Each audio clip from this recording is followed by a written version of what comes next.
I'm Adam from RFOXiA, from our real lab. Today we're answering, why does controlling and monitoring a field deployment require 5 separate apps when one is physically capable of doing all of it? Most builders reach a certain point in a project where they have 4 or 5 apps open on their phone at the same time.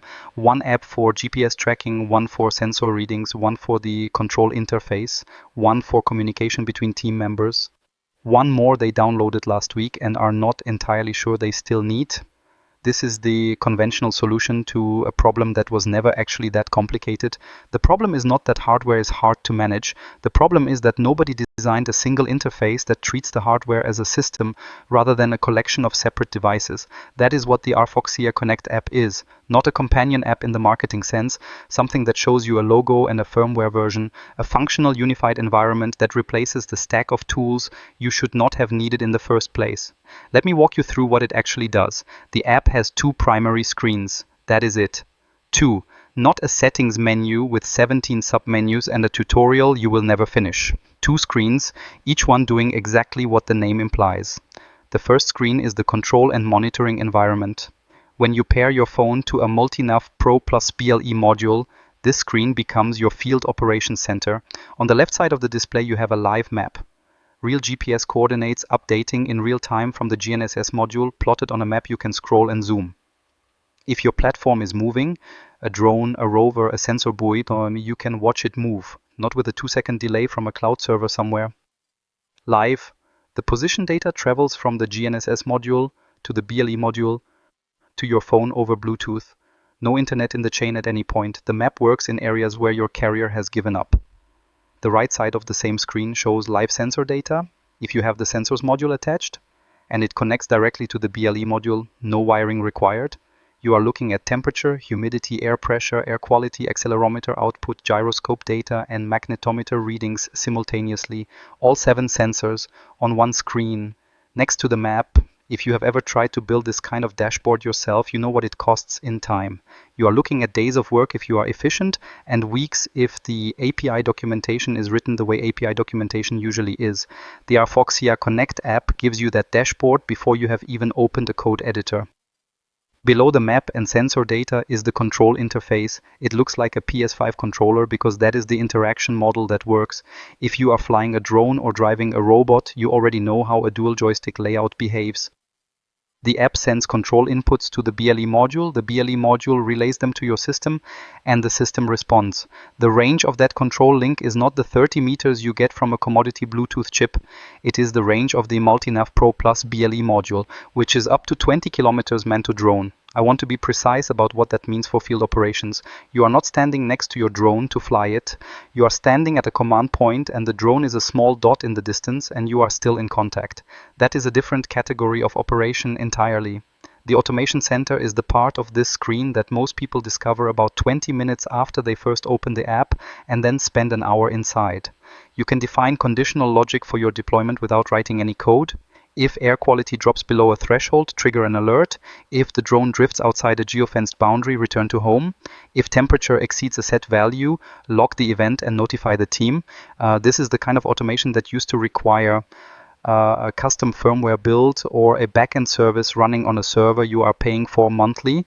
It is in the app. The second screen is the chat screen. This one tends to surprise people because it does something that sounds like it should require infrastructure.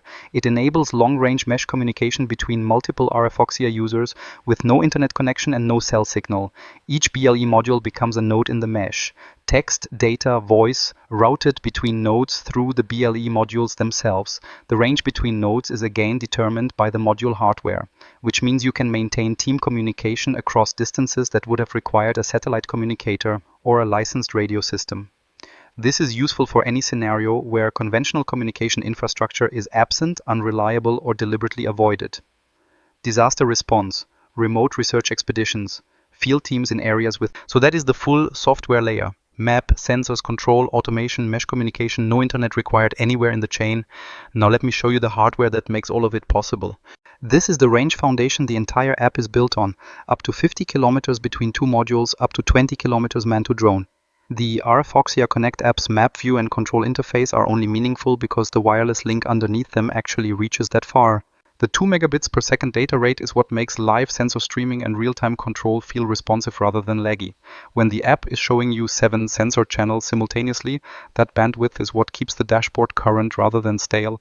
The STM32WBBU7CCV6 is managing the BLE stack and your application code simultaneously on a single chip.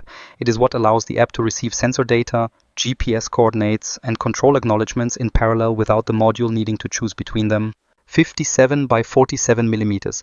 That is the footprint of the hardware that replaces your field monitoring stack. The fixing frame holes make it straightforward to mount in a drone bay, a sensor enclosure, or a rover chassis without machining a custom bracket. The app's full feature set, map, sensor dashboard, control interface, automation center, only activates completely when the BLE module is running alongside the GNSS and sensors modules. This connector layout is how those 3 boards become one integrated system. This is the interface the app presents when everything is connected. Live GPS map on one side, sensor readings on the other, joystick controls below, automation rules accessible one tab deeper. The app is the dashboard for this hardware, and this hardware is what gives the app its range. The chat screen in the app routes through this module. No internet, no towers, no accounts. Point-to-point and mesh communication between BLE module nodes at distances your carrier cannot reach and your satellite plan would charge you by the minute for. The SWD interface means the module is not locked to whatever firmware it's shipped with. If the automation logic the app provides is not enough, you can write custom firmware, flash it through SWD, and the hardware becomes whatever your application actually needs it to be.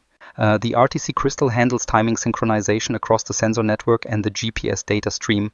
When the app is logging timestamped environmental data for research or regulatory compliance, the timing accuracy comes from this component, not from a network time server. Option. The app does not require an account to function. It does not require cloud connectivity. It does not have a subscription tier that disables features. It works because the hardware works, and the interface is built around what the hardware can actually do rather than what is convenient to build. Android is live now. iOS is pending App Store approval. The reason it is pending is the same reason most things in hardware development take longer than they should, a process that exists for reasons unrelated to whether the technology is ready. The technology is ready.